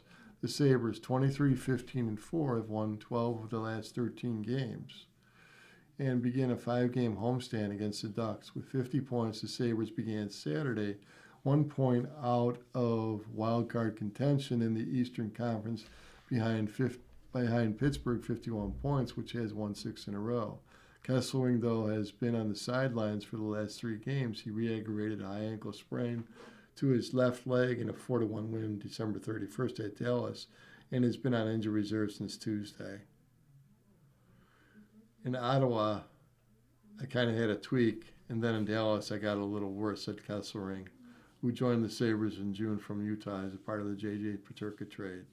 I was going the wrong way, so I just kind of decided to let it settle for a week or 2 here and then come back hopefully feeling better. And hopefully when I get those tweaks, it won't be quite as bad this time. Kesselring isn't rushing his return to the lineup either. It's just nice to be out with the guys, Kesselring said. It's tough when you're coming in the mornings and there's only a few guys in here and you're not really with the group. It's just nice to be with the group. Get a little big bag skate. I need it for the cardio. Hopefully I'll be back sometime later this week, just gearing up for that. He sustained the initial injury after a hit on a Detroit Red Wing forward, Emmett Finney, in a 5-4 overtime win November 15th at Detroit. With injuries have kept Kesselring out of the lineup for 26 of the Sabres' 62 games. He is -4 with 14 hits, 22 block shots, and 10 penalty minutes in 16 games this season. Coach Lindy Ruff said in October, Kesselring sustained a knee injury that kept him out the first 9 games of the season. That injury, Kesselring said, is improving, particularly in the last month. The ankle was the second one, and it's just starting to bug me too much, where I couldn't really play physical or hit anybody, Kesselring said. Ruff outlined the plan for Kesselring's return to the lineup, get the defenseman involved in more physical interactions on the ice in practice and see how he responds. Ruff said the Sabres aim for a midweek decision on Kesselring could return to the lineup. It gets to the point with anybody's situation that only they know how they're going to feel, so let us know when he feels well enough, Ruff said. Seeing him on the ice today means he's cleared probably 90%. We get to Monday, Tuesday, and it's how he reacts to more physical stuff when you have to push off more and you have to grind more. You have to battle more. Recalling Jones again, Zach Jones has temporarily taken over Kesselring's stall in the dressing room after his recall from Rochester in the American Hockey League on Saturday. His 4th call-up to the Sabres this season and his 2nd in the span of 4 days. Jones scored a goal and an assist in a 3-2 loss Friday with Laval and Rochester. So he is the Amerks' leading scorer, 3 goals, 29 assists in 28 games. Jones signed with the Sabres as free agent in July after spending the previous 5 seasons with the New York Rangers. I watched him play a lot in Rochester, but you can see it in practice here that he has good vision. He can find guys. I think he's pretty good at getting pucks through. Conserving energy, the Sabres kicked off a stretch of 12 games through January 31st on Saturday. They began the weekend 13-15-2 at KeyBank Center. There's a chance you can practice for maybe 10 minutes and then not skate in the morning. Let's use Sunday as an example. If you skated in practice, you probably won't skate on game day. You've got to conserve energy only when you own where you can conserve it. Some people would look at that and say, well, that's minimal. They really don't need too much. Though through a week, all of a sudden, you expended X amount of energy, and could be used inside the game. Let's take a look at the basketball scene now. Durant passes Chamberlain for 7th on the career scoring list. Kevin Durant passed Wilt Chamberlain for 7th on the NBA's career scoring list Friday when he made a three-pointer for the Houston Rockets in the third quarter of their 111-105 loss to the Portland Trailblazers. Durant needed 15 points going into the game to eclipse Chamberlain, who scored 31,419. Durant's jumper with 7 minutes and 57 seconds left in the third gave him 31,422. Dirk Nowitzki is 6th on career lists with 31,560 points. To be among the greats is always an honor, Durant said after the game. Wilt is somebody I studied and tried to look up to as much as I can. A player like that, like I always say, he set the standard for NBA players, and I'm grateful to reach that and inspired by what he produced for the game of basketball. Durant, 37, is in his 18th NBA season and is a 5-time All-Star. He finished Friday's game with 30 points, 12 rebounds, also surpassing 8,000 career rebounds. Now, it doesn't amaze me when you look at the work ethic and what he does on a day-to-day basis. Rockets coach Ime Udoka said before Friday night's game about Durant's impending milestone. Chargers coach Tiago Splitter said he remembered being impressed by Durant when he was a young player with Oklahoma City. Just as young Kevin Durant, scoring 30 points every night, and he just keeps doing that, which is amazing, Splitter said, at his age. And of course, he's probably at the end of his career. And just doing that every night is just impressive. When the scoring achievement was announced to the fans at the Moda Center during the game, Durant was rewarded with a warm applause and a hug from Splitter. The milestones always have me reflecting on people that have helped me to get to this point. The journey I've been through, the close calls, and things that left plenty of times in my life, Durant said. So to be here, very, very grateful. And Portland is such a classy city for recognizing me in the moment and honoring me. Around the rim, NBA official Bill Kennedy left the court in a wheelchair after suffering an apparent leg injury during the first quarter of the Philadelphia 76ers at Orlando Magic game on Friday night. Kennedy appeared to start limping as he was running down the court during the 76ers fast break with about 2.5 minutes remaining in the first quarter. He was seen hopping on the baseline as Paul George made a layup to cut Orlando's lead to 22-20. He then called for assistance as the Magic called timeout. His right leg was tended to for several minutes before he was wheeled off the court. Kennedy's departure left officials James Williams and Michael Smith to work the rest of the game. 76ers won the game 103-91. WNBA and its players union weren't able to agree to a new collective bargaining agreement by the Friday night deadline, and now the league enters a status quo period with no new extension reached. Negotiations will continue with the current CBA still in effect. The league and the players had 2 previous extensions, with the most recent expiring Friday night. The sides have met several times this week, but are still far apart on many key issues, including salary structure and revenue sharing. Continuing along in sports, let's take a look at World Cup soccer. Morocco coach rejects claim from foes. Morocco coach Walid Regragui has angrily rejected suggestions about his team benefiting from favorable refereeing decisions at the Africa Cup of Nations, as the Africa Cup of Nations hosts. We're the team to beat. As a team to beat, people will try to find all sorts of reasons to say Morocco has an advantage, Regragui said after his team's 2-0 win over Cameroon in the quarterfinals Friday. The only advantage that Morocco has at the Africa Cup is playing in front of 65,000 spectators. The rest is on the field. We speak on the field. On the field, however, Cameroon might have had 2 penalties if experienced referee Dahane Bida hadn't decided in favor of the home team. Morocco defender Adam Messina was involved in both, appearing to catch Brian Muembo's right foot after missing the ball when Cameroon was trying to level the match, then in the final minutes appearing to strike Eda Young's head with an elbow in the penalty area.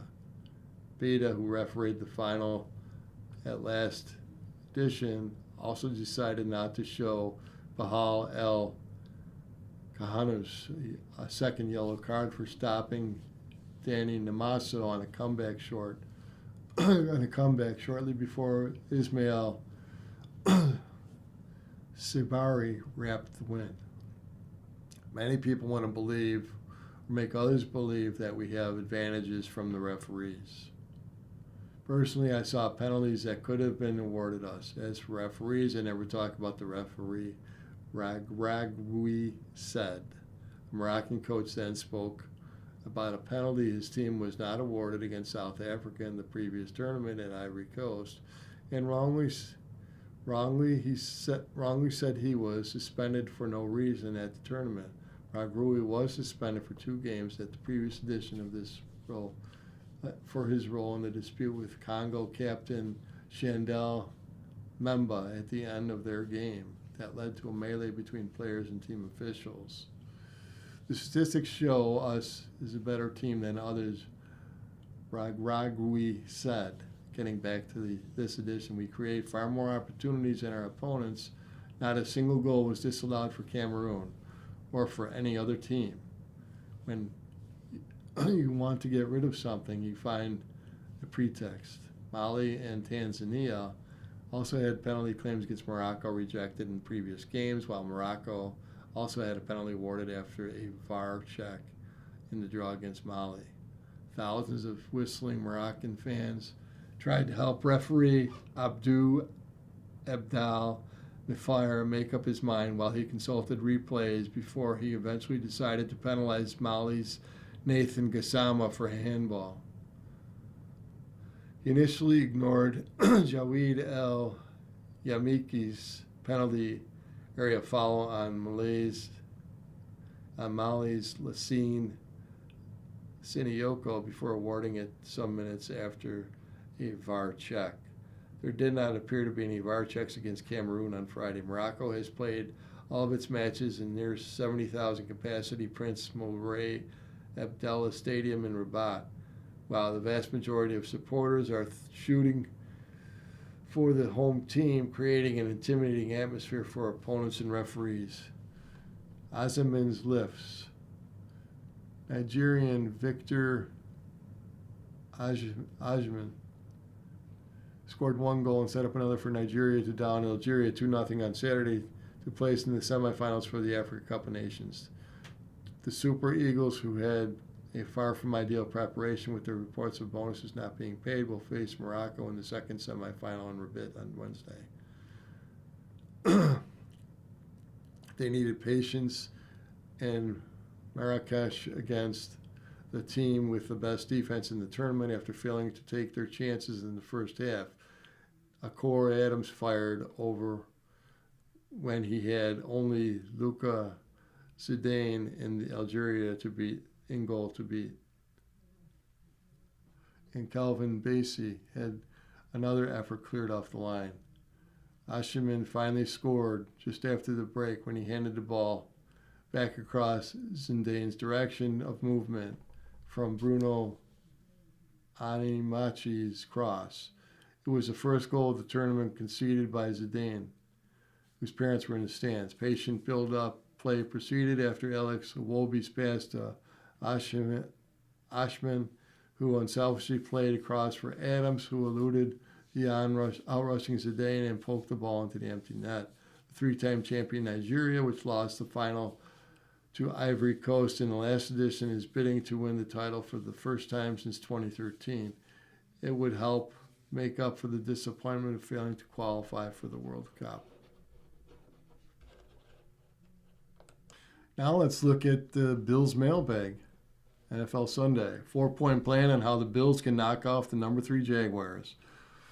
Dave asks, I can see this game going one or two ways against a red-hot offense. Either they like a divisional playoff game, but like we played against the Bengals when the offense looked like any success was way too hard and took years off Josh Allen's life, or like a regular season home game the Bills played against Miami in 2023 when the Dolphins came in red hot, undefeated, having put up 70 points in the previous week. Sean McDermott and the coaches had a great plan that day. I'm hoping they have saving the best for the playoffs. What do you think? Are you ready for some ground-breaking analysis? The kind you can only get here in the Buffalo News. Okay, then here it is. The Bills need to play a complete 60-minute game to beat the Jaguars. Shocking. I know in all seriousness what I mean is this. Buffalo, the Bills are good enough to beat any team in the playoffs if they do things that lead to success. My 4 keys: take care of the football, get off the field on third down, win the turnover battle, and finish the red zone with touchdowns, no field goals. If they do that, of course they can win. The issue for much of this season is that they have been able to that type of complete game, but not often enough. It needs to start now. You're listening to a reading of articles and features from the Buffalo News on the Niagara Radio Reading Service. The time is 45 minutes after the hour. Ed Holinsky asks, might Frank Gore Jr. become active if Ty Johnson can't go against the Jaguars? If Gore isn't an option, then how do the Bills adjust the workload? Does James Cook become a 3-down back? Well, we'll have a pretty good idea by 4 p.m. Saturday whether Johnson will try to give it a go. When the teams needed to announce their call-ups for the practice squad, I would expect Gore to be a consideration if Johnson is unable to play. If the Bills determine they need numbers at other positions and Gore isn't called up, that would leave them with only 2 healthy running backs if Johnson sits out. In that case, I would definitely expect James Cook to handle some of the third down responsibilities that typically fall to Johnson. Ray Davis could see an increased workload if Johnson's unable to play, especially coming off Week 18 game, which he ran for 151 yards against the Jets. Without Johnson, the Bills' run game should be predominantly through Cook, who led the league in rushing and is the team's second-best offensive weapon behind Josh Allen. John Jarzynski asks, please solve this disagreement between me and a friend. He claims that GM Bean has done a lousy job with the salary cap. I argue that Bean has done a good job in keeping the Bills in the Super Bowl window open. Who's correct? Jay. How's that for a mind-boggling answer? You are both. You both are. Bean has done the most important part of building the team. Not only did he select the right franchise quarterback, but he also paid him twice. With Allen signed long-term, the Bills have stability at the most important position in the sport, maybe any sport. Beyond that, Bean's record has plenty of hits and misses, which is true pretty much of every general manager in the NFL. The extension of Cook right now looks like smart money. The extension for linebacker Terrell Bernard is not paid off in free agency. It's much of the same. Wide receiver Curtis Samuel and Josh Palmer have been busts. Former wide receiver Cole Beasley, on the other hand, was good use of a free agent dollars. Joey Bosa has been worth the contract he received. Von Miller didn't come close to living up to his deal. On and on it goes. The Bills have won at least 10 games in the regular season, 7 years in a row. That doesn't happen even with as great Allen is without some quality moves by the general manager. On the flip side, the team has found itself up against the salary cap in recent years, which has limited the number of swings Bean can really take. That is his doing, of course, because cap management ultimately rests with him. Each of you can build a strong case. Quite honestly, the postseason will go a long way toward determining which of you is more right. If the Bills make an early playoff exit and lack quality weapons for Allen is a big reason why. Plenty of people are going to be persuaded by your friend's argument, John. The Bills go on a run all the way to the Super Bowl. You and Bean can laugh at the numbers of naysayers during the parade. Ron asks, I'm a former Buffalonian, now retired in Florida. I spend my time in Buffalo during the summer and would like to see the new stadium. Are there any plans to have an open house for fans prior to the season starting? Jay, because the exact end date and the first actual event date in the stadium have yet to be announced, there is no such plans at the moment. I would expect that once winter breaks and the project moves nearer to completion, the team will have an appropriate update about how and when the fans can get their first look and anything other than buying a ticket for the game or event. Jim Mahar asks, when the Bills sell items from Highmark Stadium, where is the money going? Perhaps to charity, youth sports, or even Erie County? If so, that's great, but if the Bills keep the money, I think that's petty. Pagulas are billionaires. They brought in new revenue by selling part of the team a free random lottery giving season ticket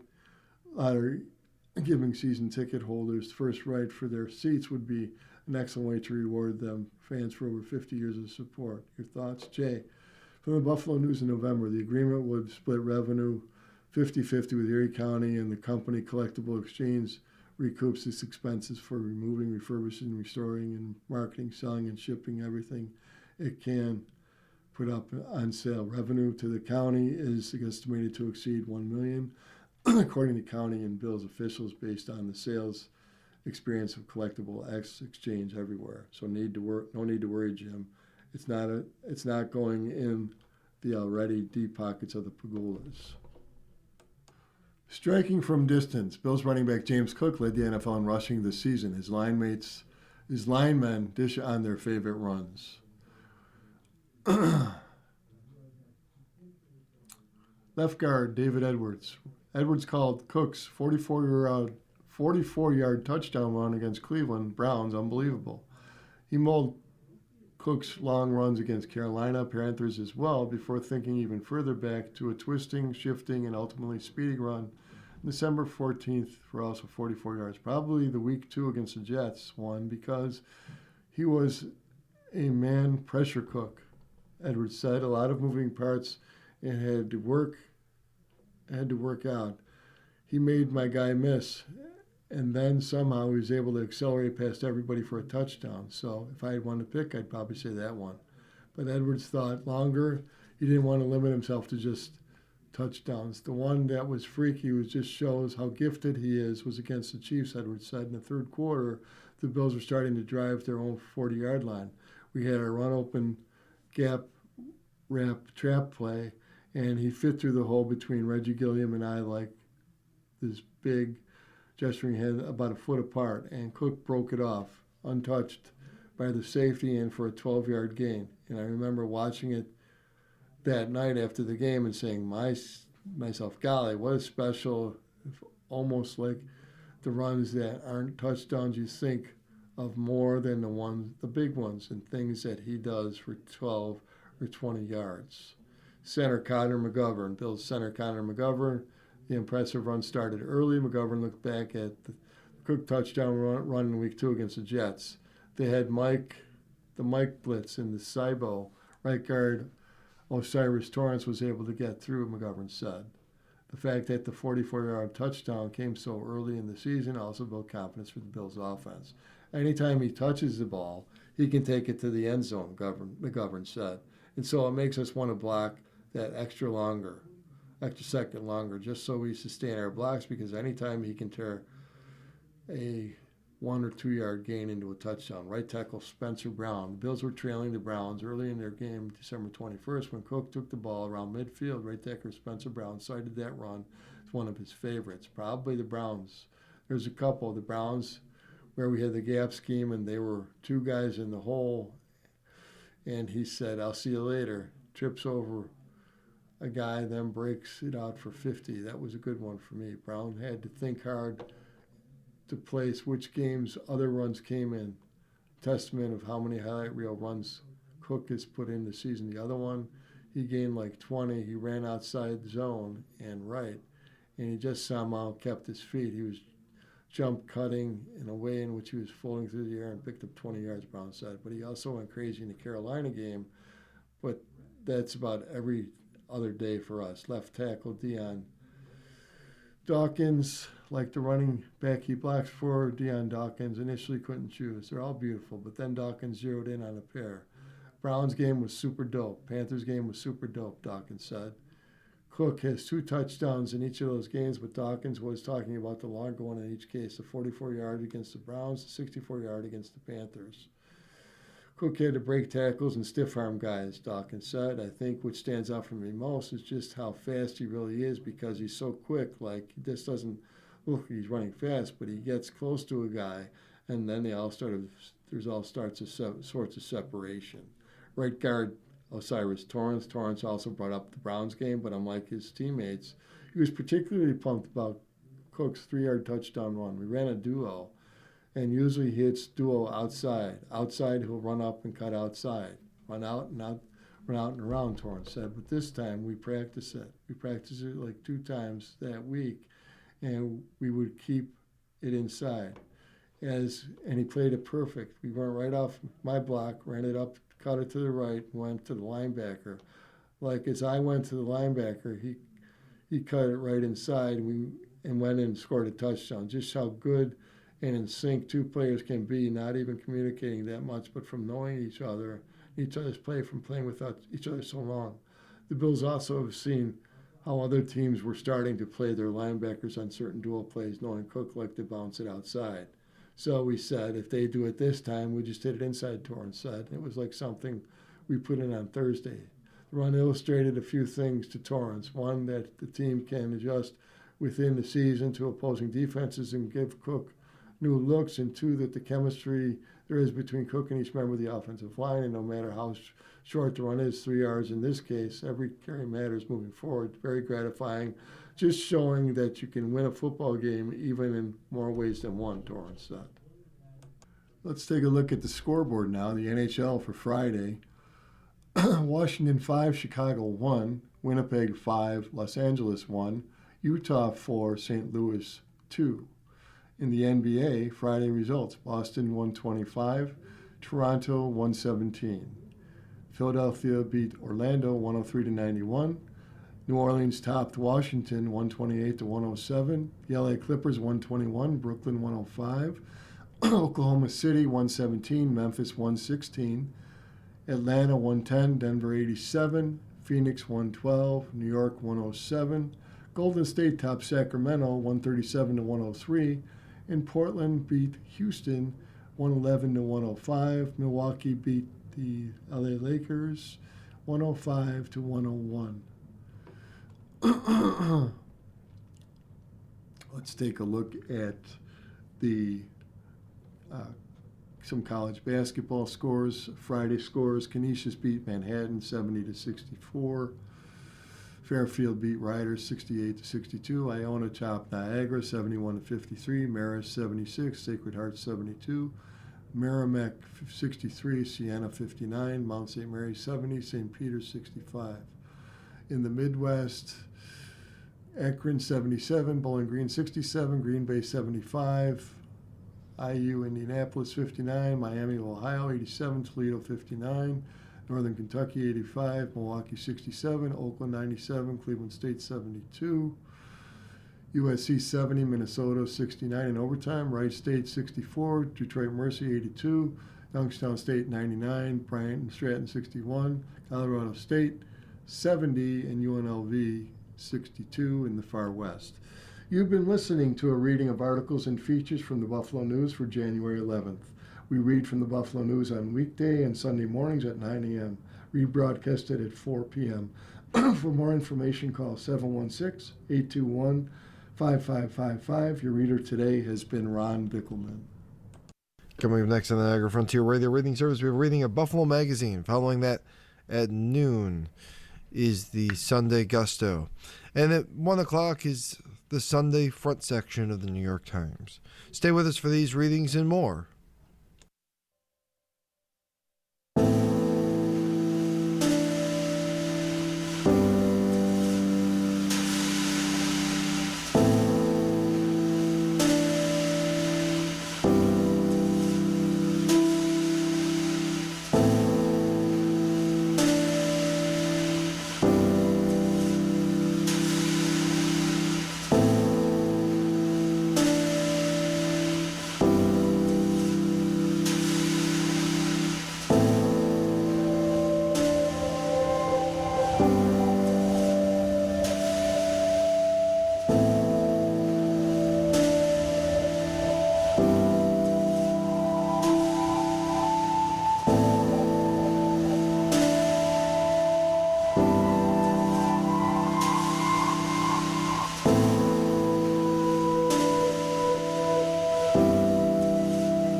following program is intended for listeners who are blind, have low vision, or have